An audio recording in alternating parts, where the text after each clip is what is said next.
L'agenda du président de la transition, le colonel Assimi Goïta, a lancé ce matin les travaux d'aménagement du tronçon urbain de la route nationale numéro 27 Bamako-Koulikoro sur une distance de 9,420 km. Vous aurez le compte rendu de Sira Bachili dans cette édition. Fini la pénurie de carburant Jet A1 dans nos aéroports. De 300 000 litres, le stock du Jet A1 est passé à 1 200 000 litres, une quantité qui couvre suffisamment l'approvisionnement des avions. Une situation qui avait fait beaucoup de tollé sur les réseaux sociaux. Mardi 16 juillet 2024, mesdames et messieurs, bonjour.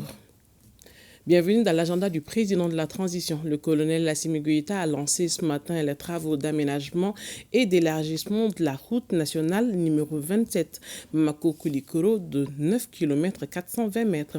Il s'agit du tronçon Grand Hôtel de Bamako jusqu'au laboratoire vétérinaire de Sotiba. L'État et la BOAD vont investir plus de 33 milliards de francs CFA. Pour le président de la transition, ce projet vise à soulager les habitants et surtout ceux qui fréquentent cette voie. L'objectif recherché est la fluidité et la modernisation du réseau routier. Dans 3 ans, la circulation alternée sera un vieux souvenir. Le colonel Assimi Goïta compte sur la compréhension de tous. Un reportage de Sira Bachili. Nous écoutons le président de la transition.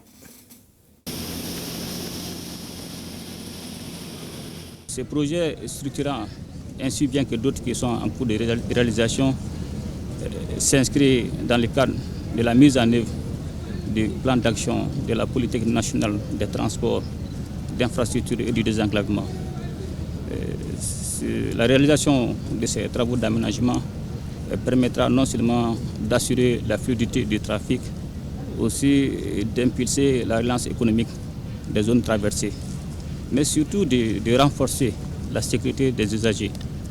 Et je voudrais, une fois de plus, saluer la résilience du peuple malien et une fois de plus les demander à plus d'indulgence, de patience et de tolérance pour la période d'exécution de ces travaux.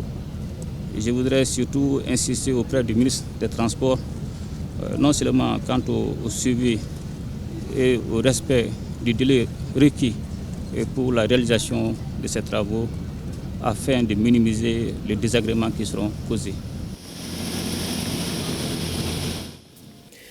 Le ministre du Travail, de la Fonction publique et du Dialogue social communique dans le cadre de la célébration de la fête d'Achoura, 10e jour du mois de Muharram, premier mois du calendrier musulman. La journée du mercredi 13, demain 13 juillet 2024, Achoura est chômée et payée sur toute l'étendue du territoire national. Je vous l'annonçais dans les titres, fini la pénurie du carburant Jet A1 dans nos aéroports. De 300 000 litres, le stock du Jet A1 est passé à 1 200 000 litres, une quantité qui couvre suffisamment l'approvisionnement des avions. La pénurie était due à la forte demande lors du Hajj 2024, une situation qui avait joué sur certains vols ici au Mali et dans d'autres pays. Dans une interview exclusive, le PDG des aéroports du Mali donne des explications et rassure les passagers. Le colonel Lassana Togola est interrogé par Sira Bachili. Donc pour le cas actuel, je pourrais dire que nous vivons les conséquences directes un peu des vols du Hajj qui étaient prévus pour un certain nombre de quantités de carburant et finalement qui a dépassé, qui a été doublé voire même triplé à des moments donnés par certaines compagnies pour leur arrivée, ce qui n'était pas forcément planifié dans la planification du pool pétrolier.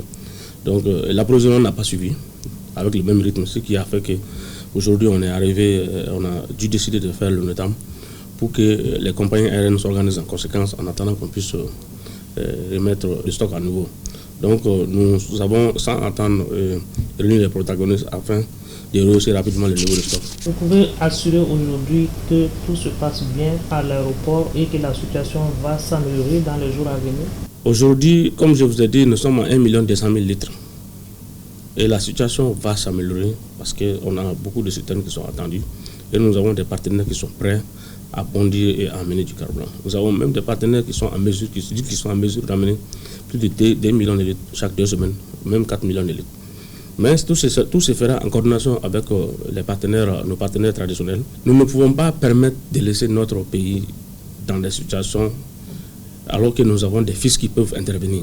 C'est vraiment la raison pour laquelle, malgré que il y a des partenariats avec certaines sociétés déjà, si ces sociétés, il s'avère que ces sociétés sont dans l'incapacité de satisfaire à la demande ou en tout cas de respecter leurs obligations contractuelles, nous sommes obligés en tant qu'État de prendre des dispositions pour que certains de nos fils qui ont la possibilité puissent vraiment intervenir pour qu'ensemble notre pays ne se trouve pas sur la sellette internationale aux yeux de tout le monde.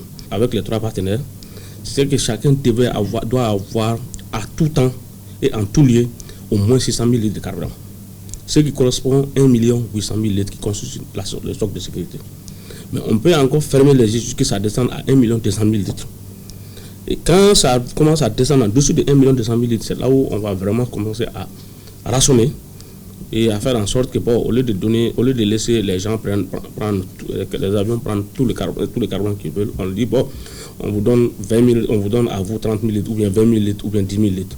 Et c'est vraiment ça qui amène ce problème-là. Donc le Mali a pris des mesures pour que la situation ne se répète plus. Les mesures de sortie de crise que nous avons mises en place sous le leadership de Madame le ministre des Transports et des Infrastructures, c'est le renforcement du suivi de l'approvisionnement par les différents services de la plateforme, notamment Aéroport du Mali et puis l'Agence nationale de l'aviation civile et les pôles pétroliers. Et la constitution aussi par l'État d'un stock de sécurité. Normalement, il y a habituellement un stock de sécurité, mais compte tenu du fait que les opérateurs économiques, les 3 opérateurs là, il y a certains qui n'arrivent pas à respecter les obligations contractuelles, à savoir d'avoir les 600 000 litres minimum. Et donc, dans les mesures de sortie de crise là, ça fait partie des mesures que nous allons mettre en place et que nous allons faire respecter en coordination avec les pôles pétroliers. La sécurisation de certains axes d'acheminement, certains axes vont probablement être scrutés pour être sûr que l'approvisionnement ne se fasse pas seulement à partir d'Abidjan. Et aussi la construction d'un stock secondaire à Caille. Pourquoi à Caille? Parce que Caille est proche de Dakar. Si d'aventure il peut y avoir des moments où le port de Dakar peut avoir un peu plus de carburant qu'il ne faut pour pouvoir approvisionner l'aéroport de Dakar. Et donc le surplus on peut le ramener à Caille pour être stocké en cas de besoin, on peut le ramener à Bamako pour pouvoir prendre en compte. Ou bien on peut même orienter des avions pour aller à Caille, pour aller prendre le carburant avant d'éviter à Bamako. Et nous ferons tout pour que de tels événements ne se reproduisent plus.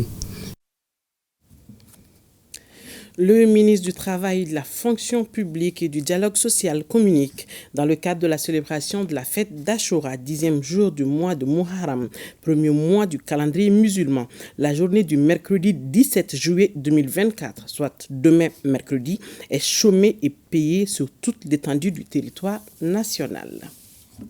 Sur un tout autre plan, l'autorité indépendante de gestion des élections, EGE, renoue sa réunion d'échange avec les partis politiques.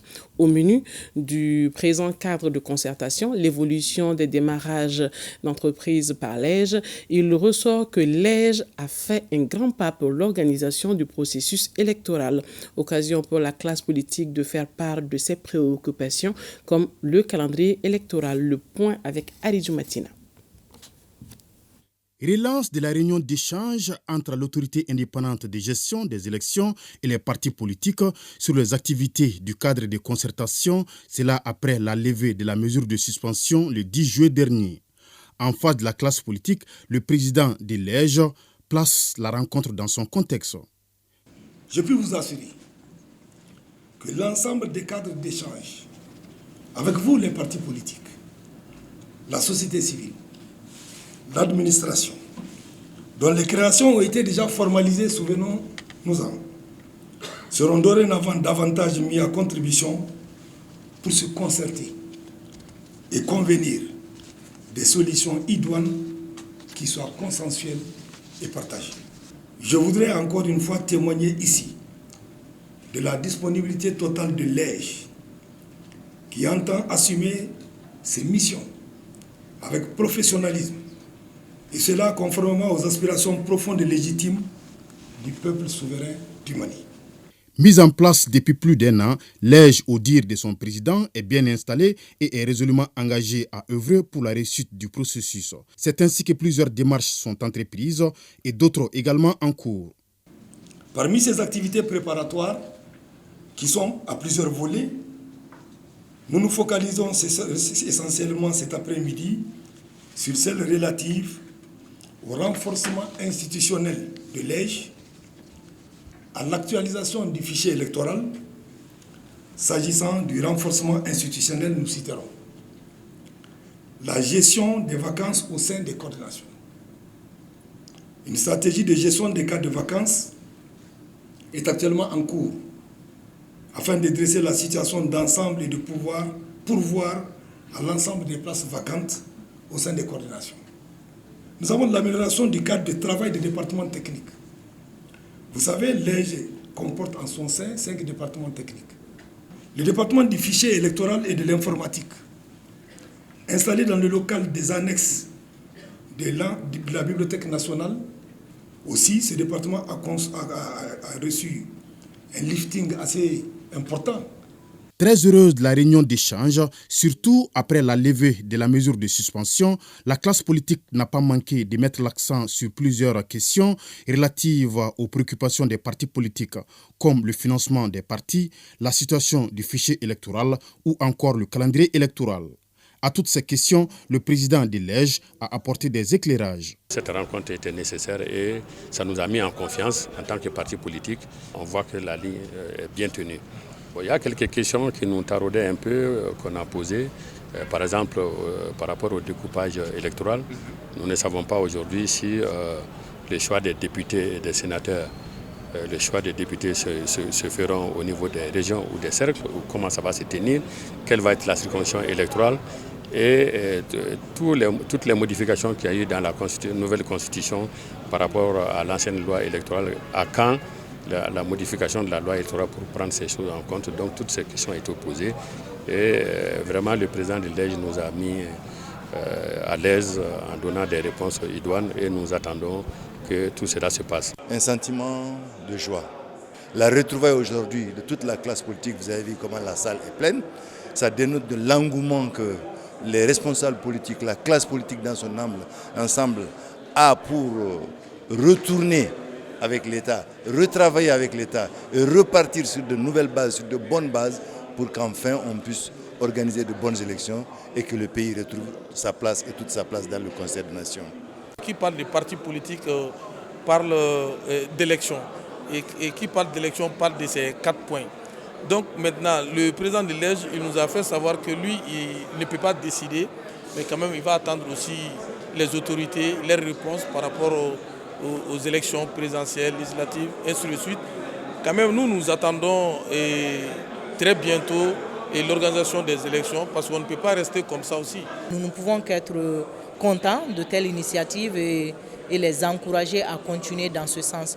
Nous avons écouté l'intervention du président national de l'EJ à la personne de Maître Cissé qui nous a beaucoup mis à l'aise quant à l'état d'avancement de l'EJ au niveau national, au niveau local, dans les coordinations, parce que tout l'enjeu concernant les élections de proximité se trouve à ce niveau-là.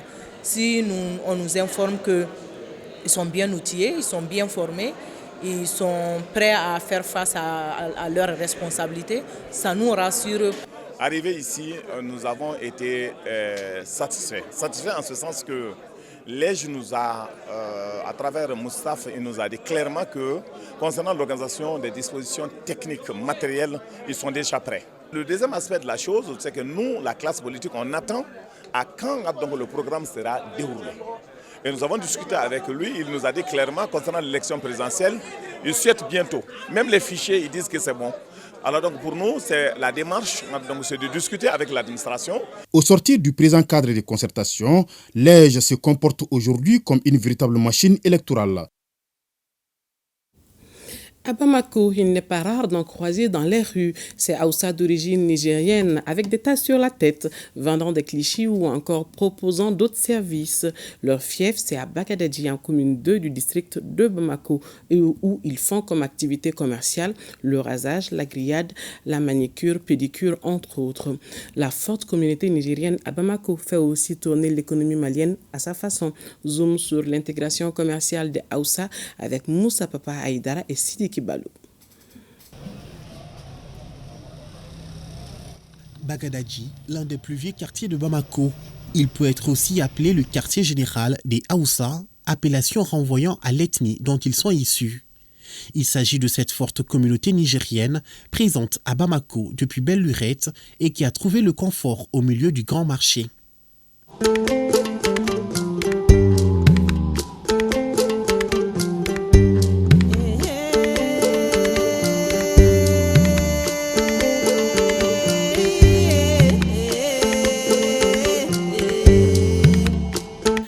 Présent à Bamako depuis plus de 20 ans, il se fait appeler Bois Cissé, nom d'emprunt, compte tenu de son intégration parmi les Maliens.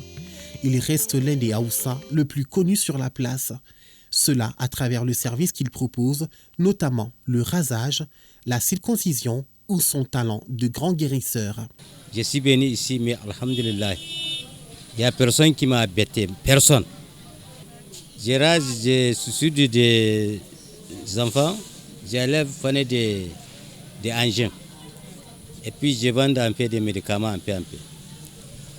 Alhamdulillah, les Maliens ils sont gentils. Moi-même, je suis gentil.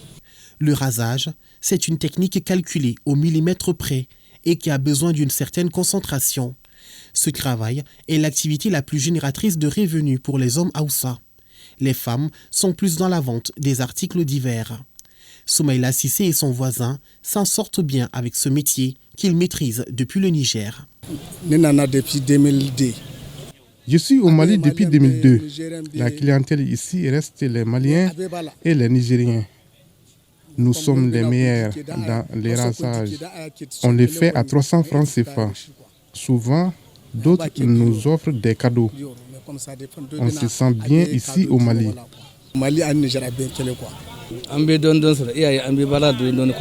On arrive à subvenir aux besoins de la famille avec ce que nous faisons.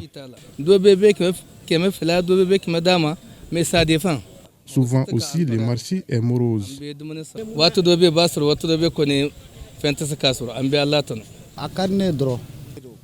J'aime bien leur style de rasage et ce n'est pas comme les autres coiffeurs.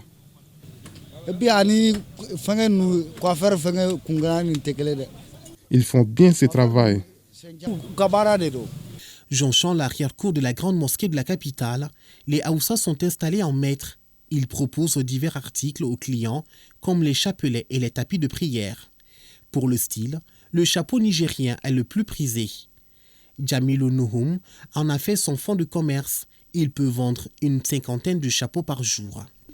Donc on appelle ATT, ça c'est pour les Maliens. Avec ça, tout ça c'est pour les Maliens. Donc pour les Nigériens, c'est ça pour les Nigériens. Il faut nous montrer ça. Donc ça c'est pour les Nigériens, ça devient du Nigeria. Avec ça aussi, tout ça, ça devient du Nigeria.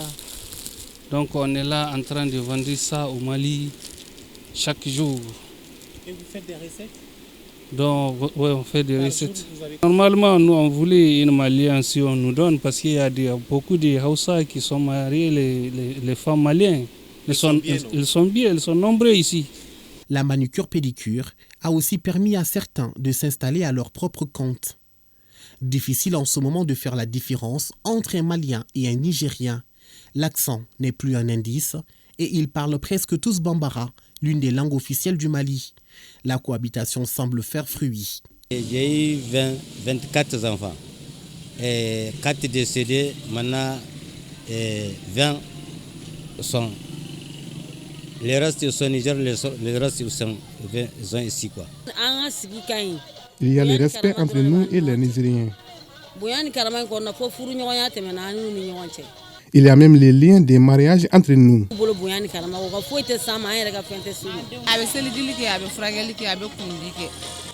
Les vieux Haoussa Bois Cissé nous apportent une grande aide. Il prend soin de nos enfants malades et on ne débourse rien. Ici, on se croirait véritablement à Niamey.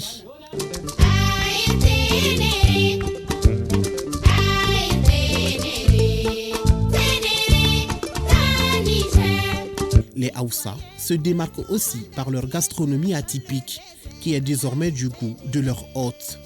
Des brochettes de poulet enfouies dans le sable, une grillade dont ils sont les seuls à avoir le secret. Zobeiru dit être le précurseur de la technique à Bamako.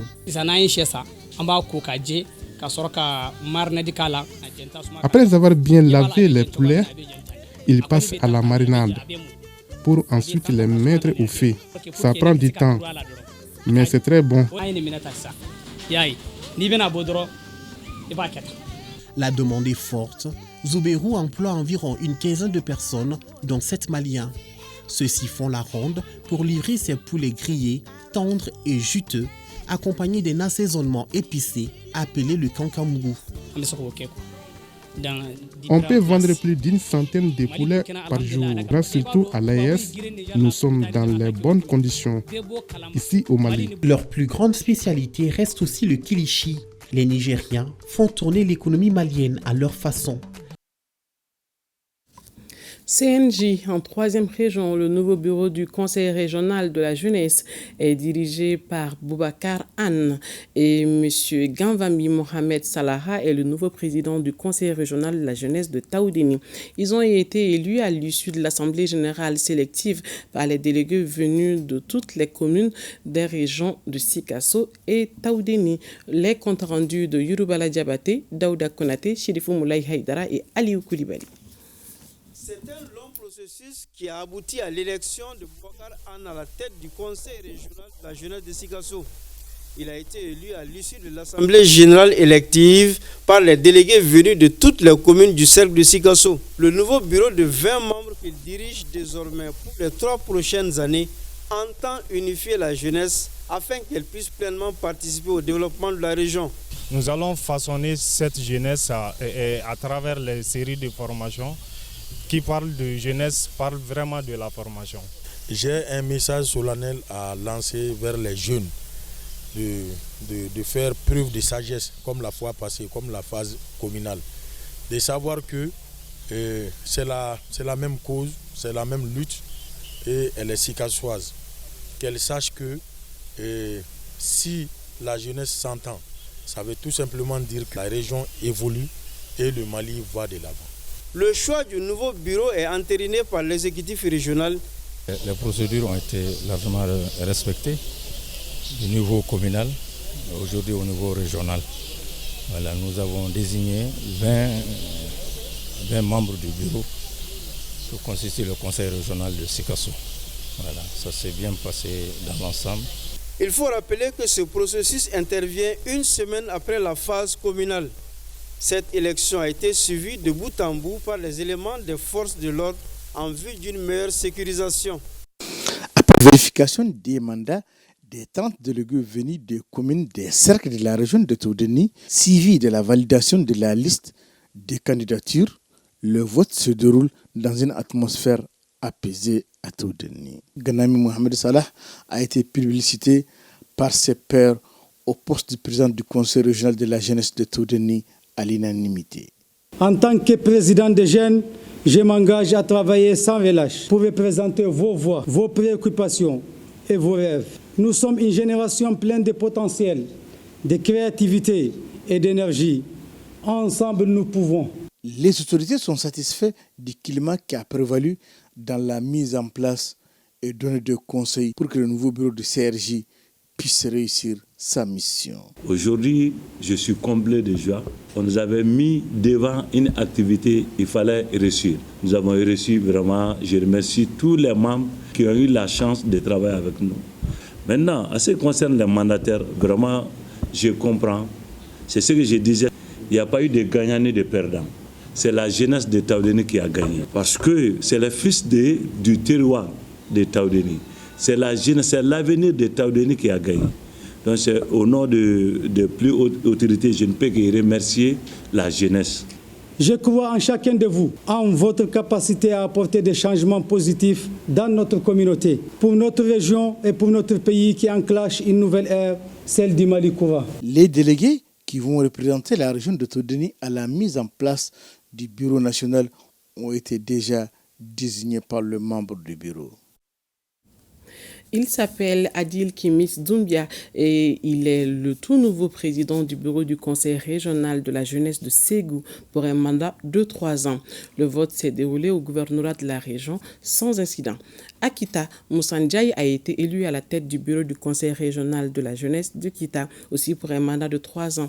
Le nouveau président du CRJ Kita se fixe comme objectif l'union des jeunes et leur participation au développement de la région. Les reportages de Hamidou Diallo, Bakari Traoré, Mahamadou Alioubari.